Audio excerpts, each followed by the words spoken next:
Undang-Undang Cipta Kerja Omnibus Law yang baru disahkan DPR menimbulkan pro dan kontra di tengah masyarakat. Ketentuan dalam Undang-Undang Cipta Kerja menyinggung berbagai hal, salah satunya sertifikasi produk halal yang digunakan masyarakat. Undang-Undang Cipta Kerja mengubah rezim penerbitan sertifikat halal. Jika sebelumnya sertifikat halal hanya dikeluarkan oleh Majelis Ulama Indonesia, namun Undang-Undang Sapu Jagat ini memberi alternatif sertifikat dapat diberikan oleh Badan Penyelenggara Jaminan Produk Halal. Dengan konsep ini, terjadi perubahan rezim sertifikasi halal seperti yang diatur dalam Undang-Undang Nomor 33 Tahun 2014 tentang Jaminan Produk Halal. Pada pasal 35A ayat 2 Undang-Undang Cipta Kerja, disebutkan apabila Majelis Ulama Indonesia tidak dapat memenuhi batas waktu yang telah ditetapkan dalam proses sertifikasi halal, maka Badan Penyelenggara Jaminan Produk Halal dapat menerbitkan sertifikat halal. Undang-Undang Cipta Kerja juga menegaskan, Badan Penyelenggara Jaminan Produk Halal sebagai otoritas tunggal atas segala hal yang berkaitan dengan proses sertifikasi halal, seperti sertifikasi auditor halal, akreditasi lembaga pemeriksaan halal, dan ketentuan kerjasama dengan lembaga sertifikasi halal internasional, serta sistem jaminan halal memposisikan Badan Penyelenggara Jaminan Produk Halal menjadi badan yang super body. Sebelumnya dalam draft rancangan Undang-Undang Cipta Kerja, pemerintah menghapus otoritas Majelis Ulama Indonesia dalam penerbitan sertifikat halal. Hal ini tertuang dari definisi baru sertifikat halal, yaitu pengakuan kehalalan suatu produk yang dikeluarkan oleh BPJPH berdasarkan fatwa halal. Sedangkan kerjasama BPJPH dengan Ormas Islam diatur dalam pasal 49 angka 3 rancangan Undang-Undang Cipta Kerja yang merevisi pasal 7 Undang-Undang Nomor 33 Tahun 2014 tentang Jaminan Produk Halal. Tim Liputan Berita 1. Undang-Undang Ciptaker permudah produk halal, itulah topik dialog kita pagi ini. RUU Cipta Kerja Omnibus Law mengatur pemberian sertifikasi halal dapat dilakukan oleh ormas Islam dan perguruan tinggi negeri. Pelaku usaha berskala kecil juga mendapatkan kemudahan dengan pembebasan biaya untuk mendapatkan sertifikasi halal. Dan untuk membahasnya, pemirsa, kita sudah terhubung dengan Wakil Ketua Badan Legislasi DPR atau Balek DPR RI, Pak Ahmad Baidowi. Selamat pagi, Pak Ahmad Baidowi. Pagi, Assalamualaikum. Waalaikumsalam warahmatullahi wabarakatuh.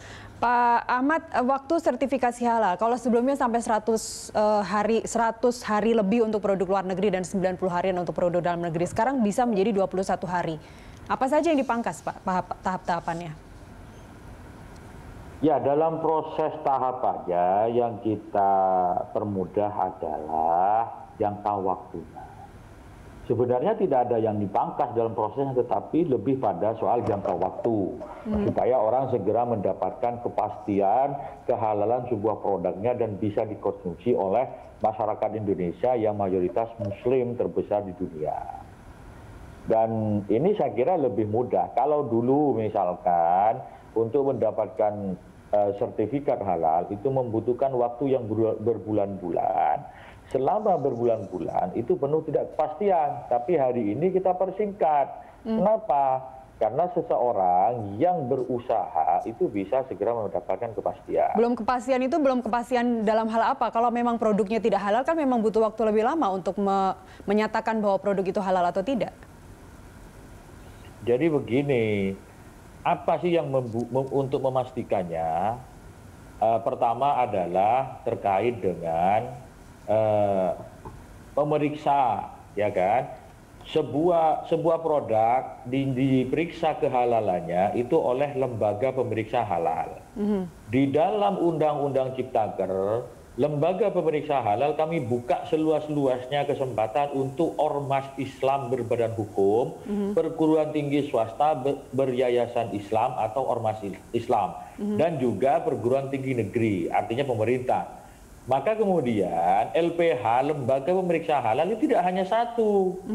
Misalkan di satu kabupaten yang sebelumnya tidak ada LPH, itu dimungkinkan ada LPH. Sehingga apa? Tidak semua orang mengurus produk halalnya harus mengajukan pemeriksaannya ke Jakarta. Tetapi juga di daerah-daerah yang memungkinkan membuka untuk itu kan lebih mudah. Ya, yang soal melihat apakah halal atau tidak itu bukan soal waktunya, tetapi soal dari memeriksanya. Kalau alat-alatnya sudah tersedia semua, lembaganya sudah semua, Ya tinggal goodwill-nya, tinggal keinginannya untuk melaksanakan pemeriksaan atau tidak. Dulu yang mengeluarkan selalu MUI, kita tahunya satu-satunya lembaga yang mengeluarkan sertifikasi halal adalah MUI, dan sekarang ada BPJH. Fungsi MUI dalam hal ini pada tahap apa untuk mengeluarkan sertifikasi halal? MUI namanya ulama, Majelis Ulama Indonesia. Walaupun faktanya tidak semua ulama ada di situ. Kita harus akui itu, karena di kabupaten kota banyak juga yang tidak ulama tapi menjadi anggota MUI. Karena apa? Majelis Ulama Indonesia anggotanya selain ulama juga forum zu'ama. Jadi MUI tetap ada perannya, yakni menerbitkan fatwa halal. Jadi kalau misalkan seseorang mengurus sertifikasi halal, dia pertama mengajukan produknya untuk diperiksa oleh LPH namanya, Lembaga Pemeriksa Halal. Baru kemudian dalam LPH itu diperiksa, dites, diuji laboratorium, dan semacamnya. Baru kemudian terbit hasil LPH. Nah, hasil LPH itu dimintakan fatwa kepada MUI. Dan itu kita berharap 3 hari fatwanya sudah terbit. Kan cuma hanya mengeluarkan fatwa. Kalau semua prosesnya sudah selesai, sesuai dengan ketentuan perundang-undangan maupun sesuai dengan ketentuan syariat Islam, ya tidak ada alasan untuk tidak menerbitkan fatwa. Kalau ternyata produknya itu tidak sesuai dengan ketentuan hukum Islam, maka fatwa MUI tidak bisa terbit.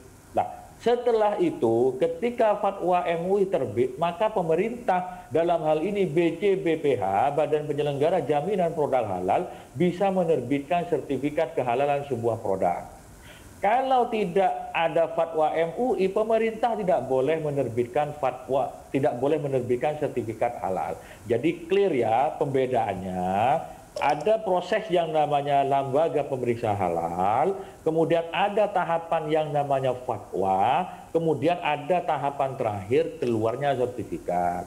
Sertifikat yang dikeluarkan pemerintah itu berdasarkan standar internasional, bahwa yang diakui oleh negara-negara produk masuk ke negara-negara lain itu apabila ada sertifikat kehalalan yang diterbitkan oleh otoritas negara.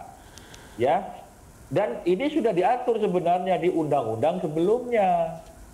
Jadi kalau memang fatwa dalam hal ini tetap dikeluarkan oleh MUI, kenapa anggota Komisi Fatwa MUI kemarin mengatakan bahwa kebijakan ini sangat berbahaya? Saya ingin mengquote bagaimana BPJH mengeluarkan sertifikat halal, kalau itu bukan fatwa ini bisa melanggar syariat karena tidak tahu seluk-beluk sertifikasi ini, kata Pak Aminuddin, anggota Komisi Fatwa MUI. Jadi sebenarnya di mana letak sangat berbahayanya kalau menurut Anda, Pak Baidowi? Ya, saya nggak tahu. Kok dikatakan MUI tidak menerbitkan fatwa, itu fakta dari mana? Undang-undang ini memberikan kewenangan fatwa kepada Majelis Ulama Indonesia. Ini kan problemnya, MUI itu memiliki yang lembaga namanya LPPOM MUI, gitu loh. Ya, sementara di undang-undang ini kita membuka peran ormas-ormas lain untuk bisa mendirikan LPH. Ya, kalau sebelumnya bermuara pemeriksaannya itu lebih banyak titik beratnya kepada MUI, sekarang memungkinkan bebannya lebih merata kepada ormas-ormas Islam, perguruan tinggi swasta beryayasan Islam ataupun ormas Islam, dan juga perguruan tinggi negeri. Adapun fatwa halalnya tetap dikeluarkan oleh MUI. MUI tidak mengeluarkan fatwa halal, maka sertifikat halal tidak boleh keluar. Sebelumnya ada usulan, ya, sebelumnya ada usulan nih, untuk hal-hal ekonomi usaha mikro, kecil dan menengah itu tidak perlu mengajukan proses sertifikat halal secara beribet, cukup self declare, mendeklarasikan diri bahwa produk ini halal.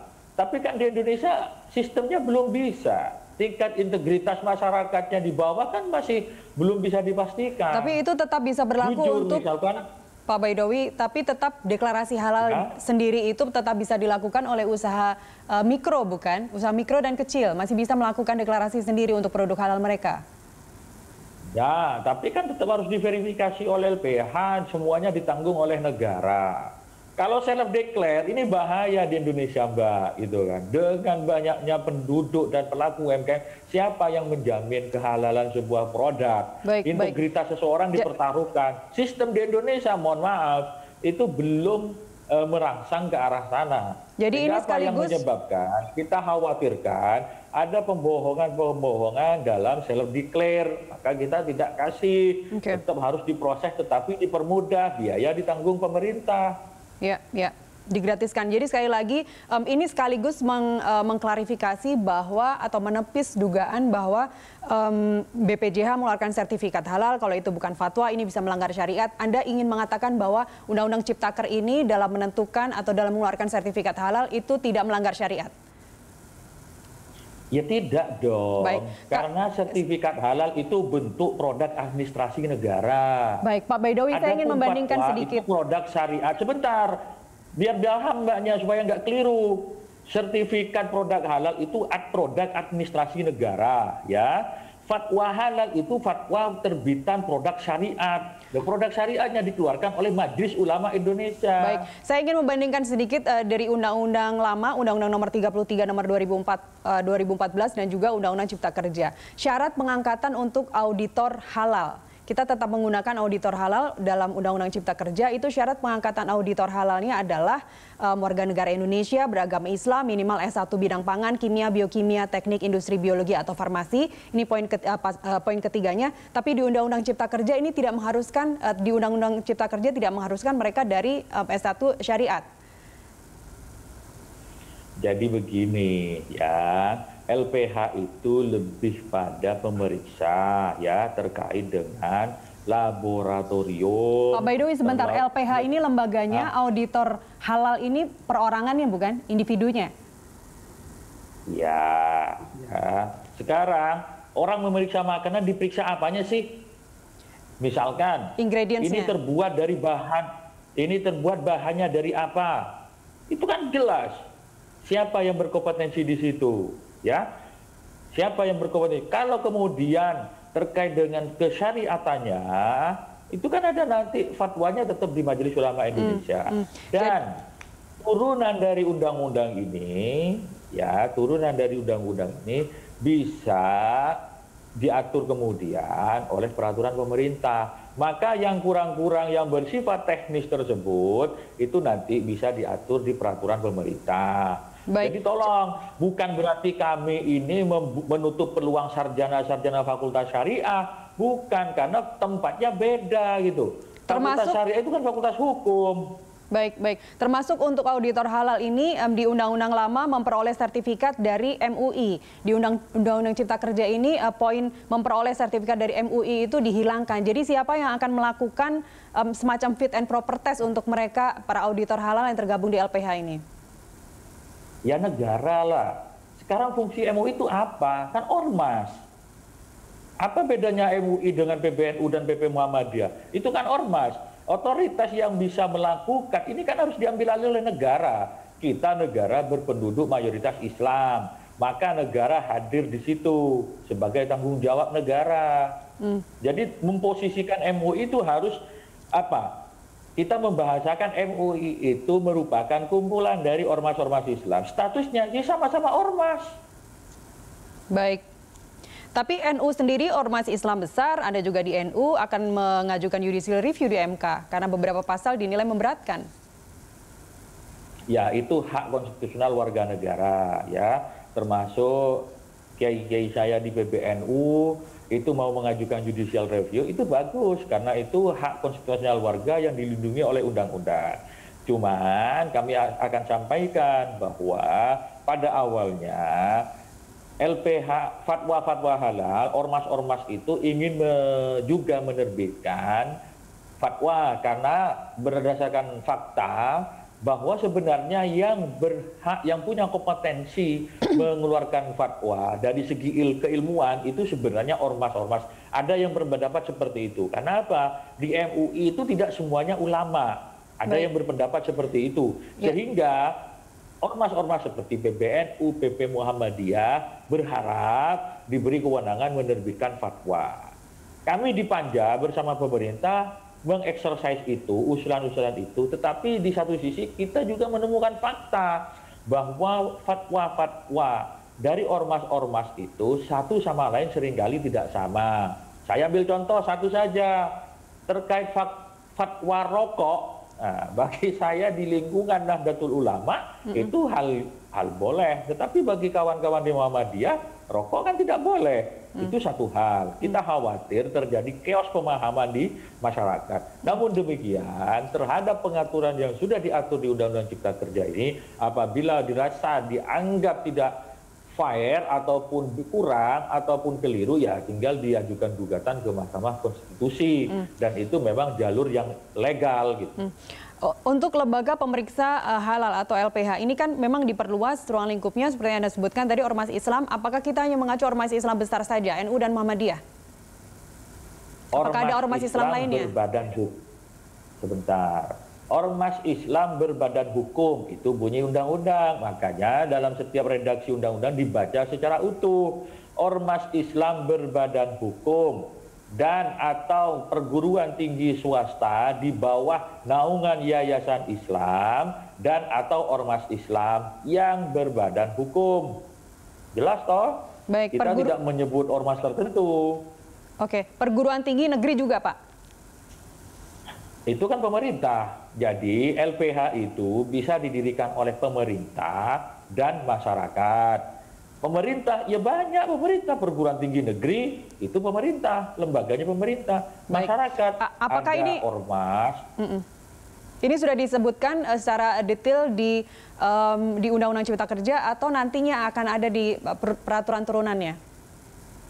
Yang saya sampaikan itu di Undang-Undang Cipta Kerja, karena saya yang ikut rapat, yang ikut mimpin rapat soal ini gitu, yang merumuskan norma di tim-timsinya juga saya yang mimpin ini. Gitu. Baik, dalam tahapan nanti sertifikat halal ini melalui MUI, karena di situ MUI mengeluarkan fatwa, apakah MUI juga masih bisa menganulir atau menyatakan bahwa ternyata ingredientsnya ada yang tidak halal, makanya diulang lagi prosesnya dari awal. Apakah itu masih dimungkinkan untuk MUI melakukan hal itu? Ya masih dong. Ketika MUI mau menerbitkan fatwa, dia akan melihat hasilnya ini apa, bahan-bahannya apa, proses verifikasinya seperti apa, kan begitu. Ya, ini sama ketika kita mendapat nilai ujian A, kan misal dapat ujian ini cara nyetirnya benar tidak, kan begitu. Baik, ini saya tanyakan karena MUI mengatakan ini yang menjadi poin keberatannya sekali lagi oleh MUI, waktu sertifikasi suatu produk tidak bisa dipukul rata karena dalam audit bahan-bahan dari produk itu berbeda. Ini kan karena pemangkasan waktu yang sangat luar biasa tadi dari yang 100 hari menjadi 21 hari. Apa sebenarnya penjelasan penjelasan dari Anda seperti apa bahwa satu produk ini tidak bisa disamaratakan proses auditnya? Iya betul, makanya kita bagi ke dalam beberapa LPH. Ya, siapapun yang mendirikan LPH boleh asal sesuai dengan ketentuan.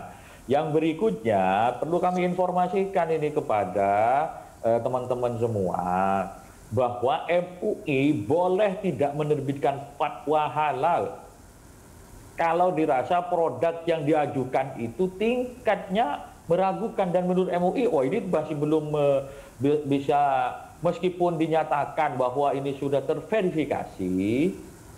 Sebelumnya kita begini, sebelumnya itu bahkan kalau barang-barang itu sudah dinyatakan halal sesuai verifikasi, terus MUI tidak mengeluarkan fatwa, melewati batas waktu yang ditentukan, maka pemerintah bisa langsung mengambil alih penerbitan sertifikat.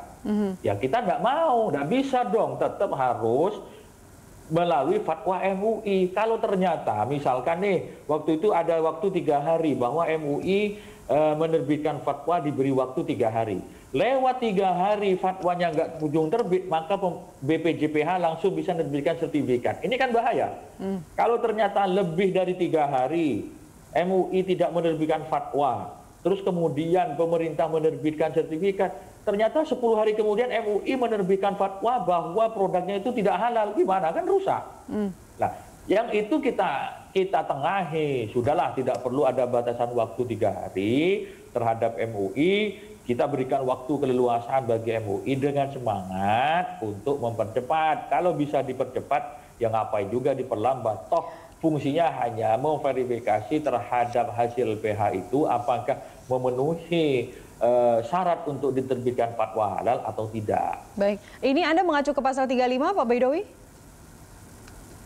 Ya, saya lupa pasal-pasalnya ya, tetapi ketentuan saya ingin sebutkan kalau di pasal 35 di Undang-Undang Lama disebutkan sertifikat halal diterbitkan BPJH paling lama 7 hari kerja terhitung sejak keputusan halal diterima MUI. Kalau di pasal 35 yang baru paling lama 1 hari kerja terhitung sejak fatwa halal. Apa yang menjadi pertimbangan di sini? Itu beda ya. Ini beda. Ini pasal 35. Dengan yang saya sampaikan dengan yang Anda sebutkan itu beda. Ya, beda.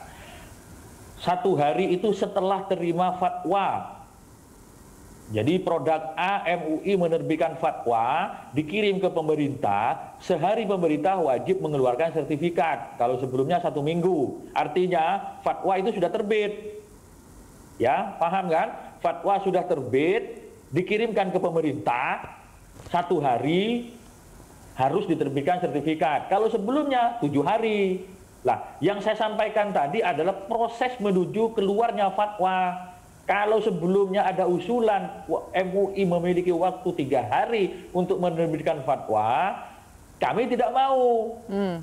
Karena kalau begitu, kalau kemudian tiba-tiba di suatu hari, seminggu atau 10 hari kemudian, setelah sertifikat terbit karena dipaksa, karena MUI tidak kunjung menerbitkan fatwa terus di-bypass oleh pemerintah, terus kemudian MUI berapat, terus tiba-tiba barang itu tidak halal. Nah, ini kan bisa menimbulkan chaos di lapangan. Jadi 2 hal yang dijelaskan itu berbeda dengan yang disampaikan tadi.